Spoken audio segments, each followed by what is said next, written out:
The balance sheet does exactly what its name says. It balances. This financial statement shows us those three main accounting categories of assets, liabilities, and equities and balances them. The two previous financial statements spent a lot of time with the equity category.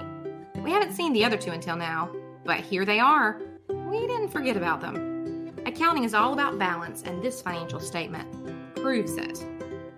Think about our definitions of the three categories. Assets are items owned by the business.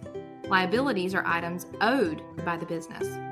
Equity are owner investments and distributions, as well as profit or loss of the business. How do you pay for a liability? Or why would you take out a loan?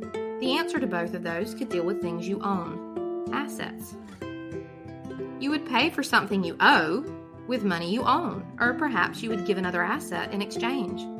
You take out a loan, something you owe, a liability, to get cash, or to purchase something, such as a vehicle or a building, something you own, an asset. Every business transaction involves these accounting categories, and every business transaction must balance. This is a fundamental accounting basic and is expressed in an equation. The accounting equation states that assets equal liabilities plus equity. And really, that makes perfect sense. You own items, assets, because you either owe someone for them, liabilities, or you acquired them because you made and retained profits and or had investments by the company's owners, equity. The balance sheet is a report of this relationship. It is a visual representation of the accounting equation. Just as with the accounting equation, assets on the balance sheet must add up to equal the total of liabilities plus equities. Here's an example of a balance sheet. The company lists all its assets and adds them up. Next, it lists all its liabilities and adds them up. Last, it lists equity, but not all the equities. As we mentioned before, we've already listed out all our revenues and expenses on the income statement. We don't need to do that again.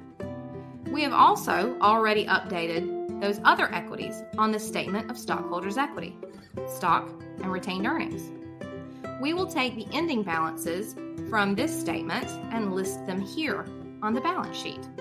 We will add the total liabilities and total equity together. This total should equal total assets. The company is now balanced. Well, at least as far as this financial statement is concerned. Created using Powtoon.